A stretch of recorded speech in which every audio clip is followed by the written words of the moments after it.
ஆவியானவரே உம்மை நாங்கள் வரவேற்கிறோம் அப்பா. புதிய நாளுக்காய் உமக்கு நாங்கள் நன்றி செலுத்துகிறோம்.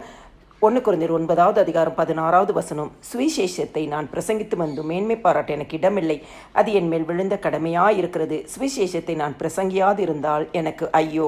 இந்த சுவிசேஷத்தை பிரசங்கிப்பது நம்மேல் விழுந்த ஒரு கடமை. இது கட்டாயமாக கிறிஸ்தவர்களாகிய நாம் ஒவ்வொருவரும் செய்ய வேண்டிய கடமையாயிருக்கிறது. ஒருவேளை நம்ம பிரசங்கம் செய்யவில்லை என்றால், மற்றவர்களுக்கு சொல்லவில்லை என்று சொன்னால், இயேசுவை நம்ம அறிக்கை செய்யவில்லை என்று சொன்னால், இயேசு கிறிஸ்துவ குறித்து யாருக்கும் சொல்லவில்லை என்று சொன்னால், அது நமக்கு ஐயோ என்று சொல்லி வேதம் நமக்கு தெளிவாக சொல்கிறது.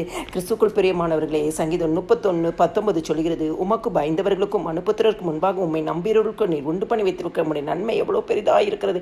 ஆண்டவராக இயேசு கிறிஸ்துவ மற்றவர்களுக்கு சொல்லும் பொழுது, ஆண்டவராக இயேசு கிறிஸ்து சுவிசேஷத்தை மற்றவர்களுக்கு சொல்லும் பொழுது, கிறிஸ்துவின் அன்பை மற்றவர்களுக்கு சொல்லும் பொழுது, மற்றவர்களுக்காக ஜெபிக்கும் பொழுது, மற்றவர்கள் ரட்சிப்புக்காக ஜெபிக்கும் பொழுது, பாவத்தில் இருக்க ஜனங்களுக்காக ஜெபிக்கும் பொழுது, ஆண்டவர் நமக்கு உண்டு பண்ணி வைத்திருக்க நன்மை பெரிதாக இருக்கிறது.